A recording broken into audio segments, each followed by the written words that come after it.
अंजलि एक 6 साल की बच्ची जो अपने माँ पापा की बहुत प्यारी थी, वो भी अपने माँ पापा को बहुत प्यार करती है। इकलौती होने के कारण अंजलि अपने माँ पापा की लाडली थी। उसके माँ पापा दुनिया की हर खुशी उसके कदमों में रख देते थे, पर कभी कभी अंजलि के सर में अचानक बहुत तेज दर्द होता था। एक दिन तो वह स्कूल में खेलते खेलते ही बेहोश हो गई। जैसे ही अंजलि के माँ पापा को यह खबर मिली, वह उसे शहर के सबसे बड़े अस्पताल में ले गए। वहाँ उन्होंने बहुत से टेस्ट करवाए।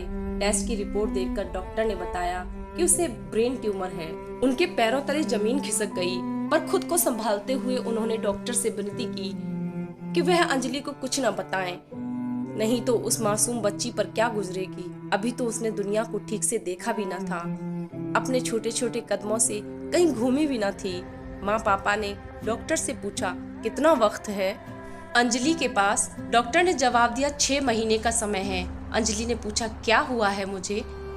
तो माँ बाप ने हंसकर कहा, कुछ नहीं। डॉक्टर ने बताया है कि अंजलि चॉकलेट बहुत खाती है, इसलिए उसे सर में दर्द होता है। उन्होंने किसी तरह अपने आप को संभालते हुए कहा।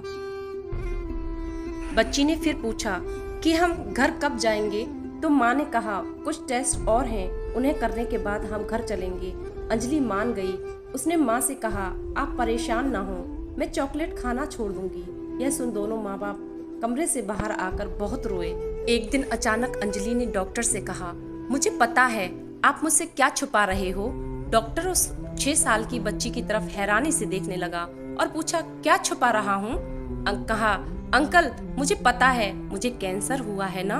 मैंने आईपैड पर सब पढ़ लिया है, और यह भी कि मैं केवल 6 महीने ही जीऊंगी। फिर अंजलि ने कहा कि अंकल, पर ये बात मेरे माँ पापा को ना बताएं, वो मुझसे बहुत प्यार करते हैं और मेरी बीमारी की सुनकर बहुत परेशान हो जाएंगे। उस छोटी बच्ची के मुंह से ये बातें सुनकर डॉक्टर के आंसू निकल आए। इसके बाद उसे अस्पताल से छुट्टी दे दी गई। कुछ समय बाद एक बार फिर से अंजलि के माँ बाप उसी अस्पताल आए, पर इस बार अंजलि साथ नहीं थी। डॉक्टर ने पूछा, यहाँ कैसे? तो माँ बाप ने डॉक्टर को धन्यवाद दिया। उन्होंने कहा कि उनकी वजह से वह अपनी बेटी के साथ कुछ दिन और रह पाए, उसकी हर ख्वाहिश पूरी कर सके, उसे दुनिया घुमा सके। डॉक्टर ने पूछा, अंजलि नहीं आई? तो उन्होंने रोते हुए कहा कि वो तो 1 महीने पहले ही इस दुनिया से जा चुकी है। यह सुनकर डॉक्टर को भी रोना आ गया और उसने अंजलि की बात ना बताने की सच्चाई भी माँ बाप को बताई कि कैसे अंजलि ने बहादुरी से अपनी बीमारी से लड़ाई की। बस इतनी सी थी ये कहानी। दोस्तों, अगर आपको मेरी यह वीडियो अच्छी लगी हो तो please like, share, subscribe and comments करना ना भूलें। धन्यवाद।